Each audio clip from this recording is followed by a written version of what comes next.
Salam, mari kita berdoa. Damai sejahtera yang melampaui setiap akal dan pikiran manusia, kiranya menyertai saudara-saudara sekalian di dalam Kristus Yesus Tuhan kita yang bangkit itu. Amin.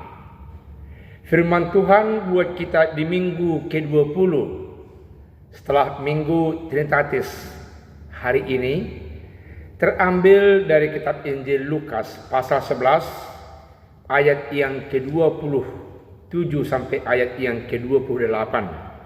Dikatakan firman Tuhan demikian. Siapa yang berbahagia? Ketika Yesus masih berbicara, berserulah seorang perempuan dari antara orang banyak dan berkata kepadanya, "Berbahagialah ibu yang telah mengandung engkau dan susu yang telah menyusui engkau." Tetapi ia berkata, "Yang berbahagia ialah mereka yang mendengar firman Allah dan yang memeliharanya." Demikian firman Tuhan. Saudaraku yang kekasih, firman Tuhan ini tidak bisa lepas dari teks sebelumnya.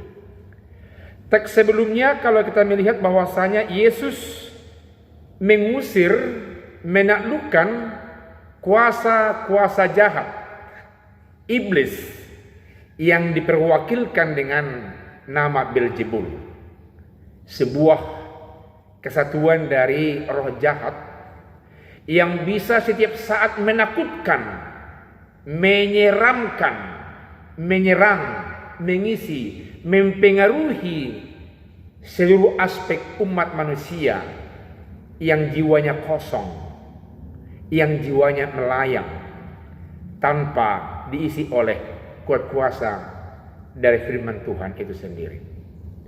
Begitu banyak orang yang terfana, begitu banyak orang yang betul-betul terharu melihat bagaimana kuasa firman Tuhan yang ada dalam diri Yesus mengubah keadaan itu, karena dia berhasil menaklukkan roh-roh jahat. Karena Yesus mampu mengusir roh jahat, orang-orang di sekitar itu mulai dari kalangan yang elit sampai kalangan akar rumput salut. Namun mereka banyak yang tidak mampu mengambil keputusan yang etis, mengikuti Yesus atau menolak Yesus. Kebanyakan orang memperlihatkan rasa senang, rasa kagum, kepingin dekat kepada Yesus, walaupun di sisi lain mereka takut untuk ambil keputusan mengikuti Yesus, karena orang-orang Yahudi, elit-elit Yahudi merasa perlu orang-orang ini diawasi supaya jangan berbondong-bondong masuk dan mengikuti Yesus, sehingga nanti pengikut mereka menjadi perlahan-lahan berkurang, bahkan bisa menjadi kosong dan nol, karena pengajaran mereka tidak membawa kebahagiaan, serba menekan, membuat stres, membuat galau, karena begitu banyak tuntutan-tuntutan, sementara mereka yang tergolong elit-elit Yahudi tidak menghidupi perintah dan aturan itu sendiri. Karena itulah seorang ibu perempuan, tidak dijelaskan siapa ini perempuan ini. Yang jelas mau saya baca kembali ayat 27, dikatakan, ketika Yesus masih berbicara, berserulah seorang perempuan dari antara orang banyak dan berkata kepadanya, "Berbahagialah ibu yang telah mengandung engkau dan susu yang telah menyusui engkau." Perempuan ini cara berpikirnya dipenuhi dengan cara berpikir, ya katakanlah orang Yahudi ketika itu, yang biasa memang selalu orang mengangkat satu nilai ibu, keluarga, jikalau ada anaknya berhasil. Apakah ini kamuflase atau kebiasaan? Yang jelas terlihat juga di sisi lain hal yang sedemikian. Ini mau mengatakan kepada ibu Yesus Maria yang berbahagia mengandung Yesus dan yang menyusuinya. Lalu Yesus melihat hal itu sebuah gaya emosional yang terbawa dengan perasaan, yang terungkap dengan ungkapan yang perlu dikritisi. Karena juga dalam konteks kerohanian orang-orang Yahudi, agaknya dihindari nuansa yang terikat dengan darah dan kekeluargaan dalam konteks kerohanian. Walaupun di konteks masyarakat mungkin mirip dengan budaya kita orang Batak, selalu mencari titik-titik sentral dan titik-titik integral yang bisa membuka wacana cara berpikir orang bahwa kita memiliki kedekatan dan ada kaitan dengan seseorang tokoh yang disenangi oleh publik dalam konteks kehidupan kita. Sekali lagi saya katakan bahwa dalam konteks kerohanian hal itu agaknya ditolak dan diantisipasi. Itu yang dilakukan oleh Yesus. Yesus sebagai objek dari rasa senang kekaguman umat yang terus-menerus melancarkan misinya sesuai dengan apa perintah Allah Bapa di sorga kepadanya, membuat banyak hal-hal tanda mujizat, sekaligus semakin memperuncing rasa curiga, pertentangan, permusuhan antara orang-orang Farisi, elit, ahli-ahli Taurat, imam-imam kepala terhadap Tuhan Yesus.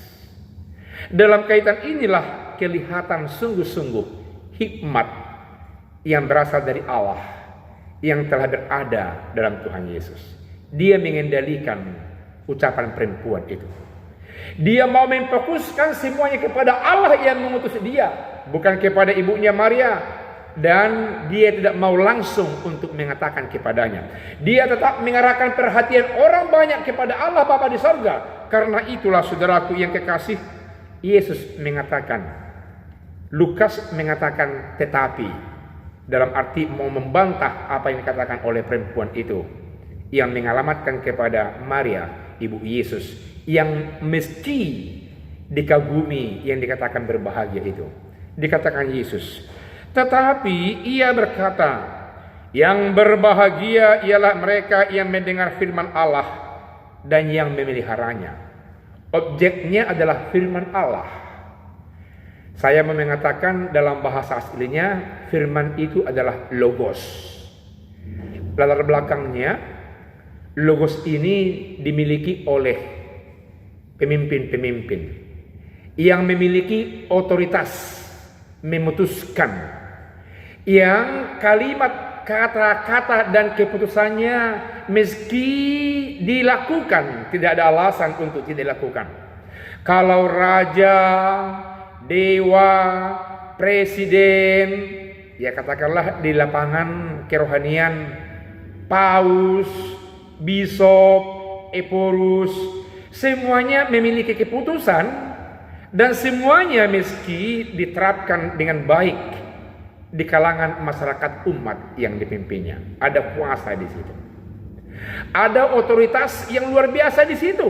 Oleh karena itu dikatakan supaya mereka yang memiliki jabatan yang seperti itu agungnya di tengah-tengah masyarakat, berhati-hati berbicara, berhati-hati untuk mengambil keputusan, berhati-hati bertindak, karena tindakan mereka, pembicaraan mereka menjadi hukum yang harus ditiru, diikuti, diterapkan oleh umat masyarakat yang dipimpinnya. Ini pengertian logos ketika itu.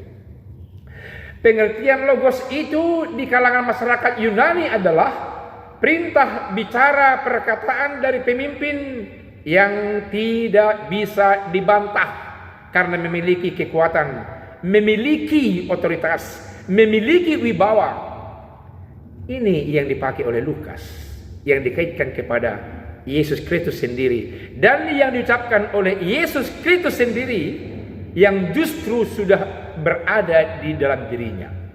Kalau tadi dikatakan bahwasanya Yesus mau berfokus kepada Allah, tapi sekaligus Yesus mau mengajak semua umat manusia untuk mengambil keputusan yang etis, karena logos itu yang memberikan kebahagiaan, logos yang dimiliki pemimpin-pemimpin itu yang berpikir untuk kemaslahatan, kesejahteraan, kebahagiaan umat yang dari Allah kini sudah berada di tengah-tengahmu, yakni dalam diri Yesus Kristus yang adalah aku.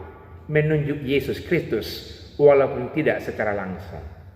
Saudaraku yang kekasih, Yesus mau mengatakan, berbahagialah kamu yang mendengarkan firman Allah lewat aku.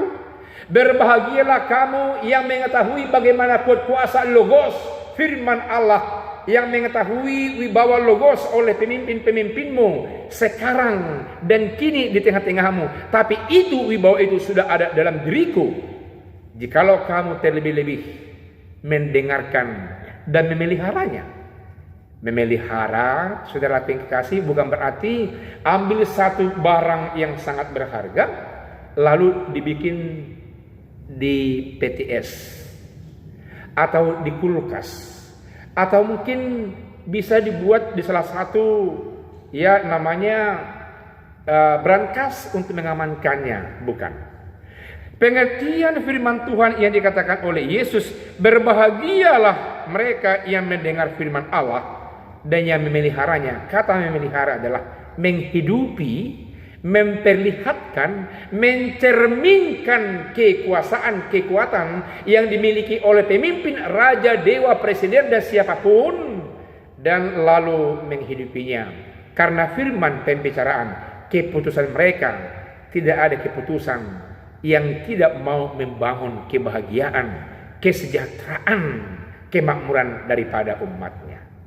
Dan kini itu tidak jauh di sorga lagi. Dan hal itu tidak jauh lagi di mana-mana lagi. Hal itu sudah dekat bersama-sama dengan kamu.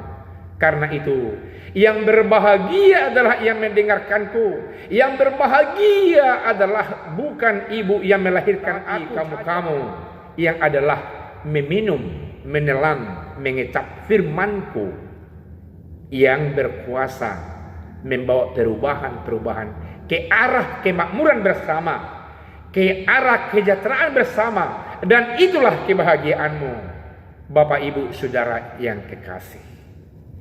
Saudaraku yang kekasih yang bersentuhan dengan firman Tuhan ini, jangan ragukan dirimu bahwa engkau, saya, dan kita semua adalah orang yang berbahagia. Jikalau kita mendengarkan logos, yakni kuasa yang bukan hanya dari pimpinan kita di konteks bermasyarakat, di konteks berpolitik, di konteks bernegara, di konteks bergereja, tapi adalah kuasa logos yang dari Allah, yang mempengaruhi perubahan ke arah kesejahteraan hidup saudara dan saya. Karena di dalam Dia, di dalam firman yang hidup, yakni Yesus Kristus, saudara dan saya dibahagiakan di dunia ini hingga masuk ke tujuan hidup yang selama-lamanya, yakni sorga kekal. Saudaraku yang kekasih, dengan demikian makin banyak orang yang ambil keputusan mengikuti Yesus, makin banyak orang yang memiliki kepribadian yang jelas dan sangat terang benderang, yang mau mengambil keputusan tetap untuk bergantung mengimani Yesus. Sekalipun dulu dan kini banyak orang yang membenci Dia, tapi orang-orang percaya saat itu makin kuat untuk mengimani, memegang, mengikutinya. Dan biarlah firman ini, logos yang berkuasa ini, berpengaruh hingga saat ini. Jikalau ada hal-hal yang goncang, ada hal-hal yang mungkin yang tidak kuat, ada hal-hal yang mungkin bisa membuat kita gelisah, firman logos itu yang berkuasa itu senantiasa hidup di semua persendian organ-organ kehidupan kita, organ-organ semua sisi kehidupan kita di mana kita berada. Biarlah firman yang hidup ini juga yang diisi, yang mengisi gereja-gereja, sehingga semua organ kemana gereja itu melangkah tetap membawa sukacita, membawa kesejahteraan bersama, sehingga gereja yang sungguh-sungguh mengemban misi Kristus Yesus membawa kebahagiaan karena firman Allah logos yang berkuasa mempengaruhi itu tetap berdiam bersama saudara-saudara sebagai gereja. Amin. Kita berdoa. Terima kasih Allah Bapa yang baik, dalam nama Yesus yang adalah logos yang berkuasa, yang berwibawa, yang mampu membawa perubahan, sehingga kami sejahtera, sehingga kami berbahagia, sehingga kami sungguh-sungguh merasa senang dan nyaman mengarungi kehidupan kami ini. Terima kasih Allah Bapa, terima kasih Yesus, terima kasih ya Roh Kudus. Amin.